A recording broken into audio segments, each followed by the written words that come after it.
Life does not end here. We have to go on. Life cannot end here. No matter how difficult, we must stand back up. We only have two options. Either allow anger to paralyze us and the violence continues, or we overcome and try to best help others. It's our choice. Let us please maintain respect. My warmest regard to everyone. It's been a most amazing and rare experience. We will see each other again soon because life does not end here. ലോകത്തെ ഒരുപോലെ കണ്ണീരിലണിയിച്ച ഒരു ഫുട്ബോളറുടെ അവസാന വാക്കുകളാണിവ.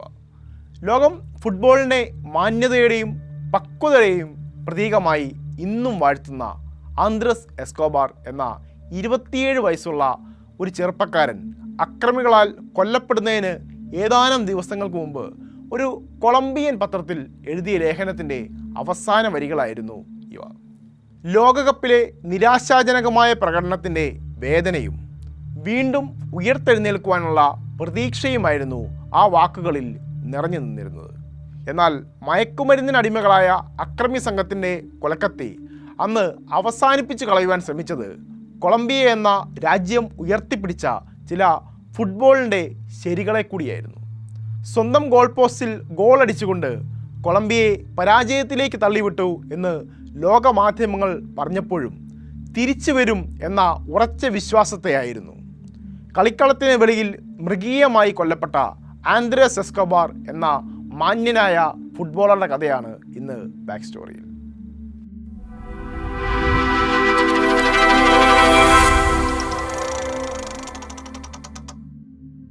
1967 March മാസം 13 കൊളംബിയയിലെ മഡ്രിലിൻ നഗരത്തിലാണ് Andres Escobar ജനിച്ചത്. ചെറുപ്പം മുതൽ തന്നെ ഫുട്ബോളിൽ കഴിവ് തെളിയിച്ച അദ്ദേഹം പിന്നീട് കൊളംബിയയിലെ പ്രമുഖ ക്ലബ്ബായ അത്ലറ്റിക്കോ നാഷണലിൻ്റെ താരമായി വളർന്നു. പ്രതിരോധ നിരയിലെ മികച്ച കളിക്കാരനായിരുന്നു അദ്ദേഹം. എന്നാൽ അദ്ദേഹത്തെ വേറിട്ട് നിർത്തിയത് കളിക്കളത്തിലെ മികവിനേക്കാൾ അദ്ദേഹത്തിൻ്റെ സ്വഭാവ ഗുണങ്ങളായിരുന്നു. സൗമ്യത, അച്ചടക്കം, എതിരാളികളോടുള്ള ബഹുമാനം എന്നിവ കാരണം അദ്ദേഹത്തെ ജെന്റിൽമാൻ ഫുട്ബോളർ എന്ന് വിശേഷിപ്പിക്കാറുണ്ടായിരുന്നു. ആന്ദ്രസ് എസ്കോബാറിൻ്റെ കഥ മനസ്സിലാക്കാൻ 1990കളുടെ തുടക്കത്തിലെ കൊളംബിയൻ ഫുട്ബോളിനെക്കുറിച്ചും അറിയേണ്ടതുണ്ട്. ആ കാലഘട്ടത്തിൽ കൊളംബിയയ്ക്ക് അവരുടെ ചരിത്രത്തിലെ ഏറ്റവും ശക്തമായ ദേശീയ ടീമുകളിലൊന്ന് ഉണ്ടായിരുന്നു. കാർലോസ് വാൽഡെറാമ, ഫൗസ്റ്റിനോ ആസ്പ്രിയ, ഫ്രെഡി റിൻകോൺ എന്നിവരോടൊപ്പം ആന്ദ്രസ് എസ്കോബാറും ടീമിൻ്റെ പ്രധാന സാന്നിധ്യമായിരുന്നു. 1993 സെപ്റ്റംബർ 5 ലോകകപ്പ് യോഗ്യതാ മത്സരത്തിൽ അർജൻറ്റീനയെ അവരുടെ സ്വന്തം മൈതാനമായ ബ്യൂണസ് ഐറിസിൽ 5-0 പരാജയപ്പെടുത്തിയതാണ് കൊളംബിയൻ ഫുട്ബോളിൻ്റെ ചരിത്രത്തിലെ ഏറ്റവും ശ്രദ്ധേയമായ നിമിഷങ്ങളിലൊന്ന്. ലോകത്തെ തന്നെ അമ്പരിപ്പിച്ച വലിയ വിജയമായിരുന്നു ഇത്. അർജൻറ്റീനയെപ്പോലുള്ള ശക്തമായ ടീമിനെ അവരുടെ നാട്ടിൽ ഇത്ര വലിയ മാർജിനിൽ തോൽപ്പിക്കുന്നത് വളരെ അപൂർവമായിരുന്നു. ഈ വിജയത്തിന് ശേഷം 1994 ഫിഫ ലോകകപ്പിൽ കൊളംബിയയെ പലരും കിരീട സാധ്യതയുള്ള ഒരു ടീമായി കണക്കാക്കി. ലോകകപ്പ് നേടാൻ പോലും അവർക്ക് കഴിയുമെന്ന പ്രവചനങ്ങൾ ഉയർന്നു വന്നുകൊണ്ടേയിരുന്നു. പ്രതീക്ഷകൾ അതിരു കടന്നു. എന്നാൽ ലോകകപ്പിലെ യാഥാർത്ഥ്യം വളരെ വ്യത്യസ്തമായിരുന്നു. ആദ്യ മത്സരത്തിൽ കൊളംബിയ റൊമാനിയയോട് പരാജയപ്പെട്ടു. തുടർന്ന് അമേരിക്കയ്ക്കെതിരായ നിർണായക മത്സരത്തിൽ കളിക്കേണ്ടി വന്നു. ആ മത്സരത്തിനിടയിൽ എതിരാളിയുടെ ഒരു ക്രോസ് തടയാൻ ശ്രമിച്ച ആന്ദ്രസ് എസ്കോബാറിൻ്റെ കാലിൽ തട്ടി പന്ത് സ്വന്തം ഗോൾ വരയിലേക്കാണ് പോയത്. ഫുട്ബോളിൽ ഇതിനെ ഓൺ ഗോൾ എന്ന് വിളിക്കുന്നു. അത് ഒരു അബദ്ധമായിരുന്നു. ടീമിനെ രക്ഷിക്കാൻ നടത്തിയ ശ്രമത്തിനിടെയുണ്ടായ ദുരന്തം. എന്നാൽ ആ ഗോളിൻ്റെ ഫലമായി കൊളംബിയ 2-1 പരാജയപ്പെട്ടു. പിന്നീട് ലോകകപ്പിൽ നിന്ന് അവർ പുറത്താവുകയും ചെയ്തു. കൊളംബിയൻ ആരാധകരെ ഈ സംഭവം വലിയ രീതിയിൽ തളർത്തി. പ്രതീക്ഷകളെല്ലാം ആ ഒരൊറ്റ ഗോളിൽ അവസാനിച്ചതായി പല മാധ്യമങ്ങളും വിധി എഴുതിക്കൊണ്ടേയിരുന്നു. ലോകകപ്പിന് ശേഷം ആന്ദ്രസ് എസ്കോബാറും ടീമും കൊളംബിയയിലേക്ക് മടങ്ങി. ലോകകപ്പിലെ നിരാശാജനകമായ പ്രകടനത്തെക്കുറിച്ച് അദ്ദേഹം മാധ്യമങ്ങളോട് ശാന്തമായും പക്വമായും പ്രതികരിച്ചു. ഒരു പത്രത്തിൽ എഴുതിയ ലേഖനത്തിൽ ജീവിതം ഇവിടെ അവസാനിക്കുന്നില്ല, നമ്മൾ മുന്നോട്ട് പോകണം എന്ന സന്ദേശമാണ് അദ്ദേഹം ആ സമയത്ത് നൽകിയത്. പരാജയത്തെ മാന്യതയോടെ സ്വീകരിക്കുവാനും രാജ്യത്തെ സമാധാനത്തോടെ നയിക്കുവാനുമായിരുന്നു അദ്ദേഹത്തിൻ്റെ ആഹ്വാനം.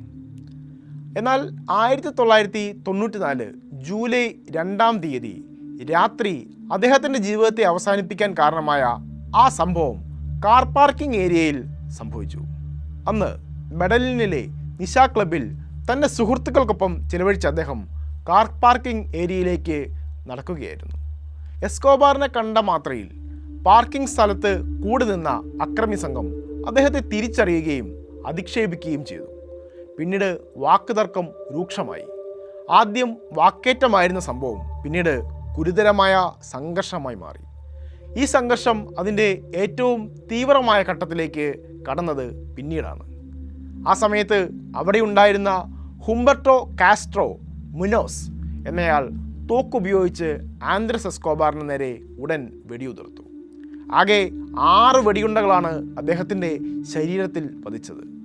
ദൃക്സാക്ഷികളുടെ മൊഴിപ്രകാരം ഓരോ വെടിയുതിർക്കുന്നതിനിടയിലും അക്രമി ഗോൾ ഗോൾ എന്ന് പരിഹാസത്തോടെ വിളിച്ചു പറഞ്ഞതായി പിന്നീട് റിപ്പോർട്ടുകൾ പുറത്തു വന്നു.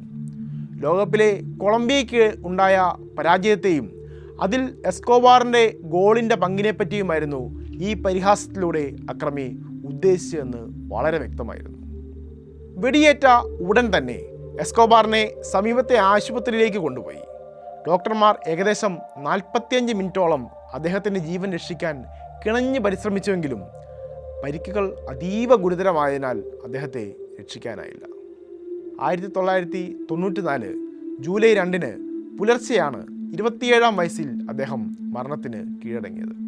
ഈ കൊലപാതകത്തിന് ശേഷം ആളുകൾ പറഞ്ഞു പരത്തിയത് ഓൺ ഗോൾ കാരണം അദ്ദേഹത്തെ കൊലപ്പെടുത്തിയെന്നാണ്. എന്നാൽ യഥാർത്ഥ സാഹചര്യം ഇതിലും സങ്കീർണമായിരുന്നു.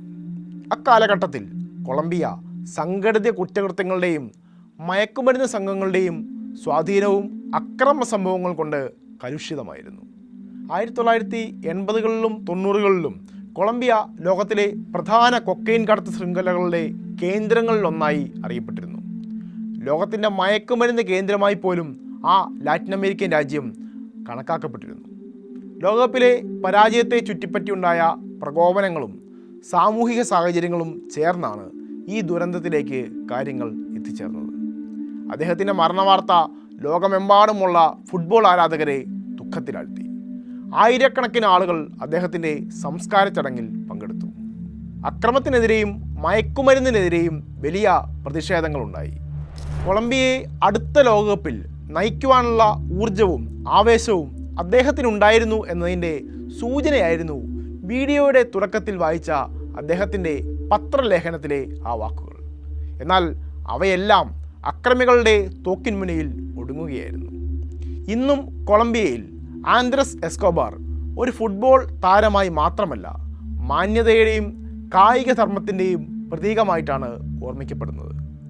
ആന്ദ്രസ് എസ്കോബാറിൻ്റെ ജീവിതം ചില കാര്യങ്ങൾ നമ്മോട് സംസാരിക്കുന്നുണ്ട്. മയക്കുമരുന്നും അത് നൽകുന്ന ആനന്ദവും എത്ര നൈമിഷികവും ഭീകരവുമാണ്. ആന്ദ്രസ് എസ്കോബാറിനെ പോലെ കൊളംബിയയുടെ പേരിനൊപ്പം ഓർമ്മിക്കപ്പെടുന്ന മയക്കുമരുന്ന് രാജാവ് പാബ്ലോ എസ്കോബാറിനെ ലോകം എത്ര വെറുപ്പോടെയാണ് ഇന്ന് നോക്കിക്കാണുന്നത്.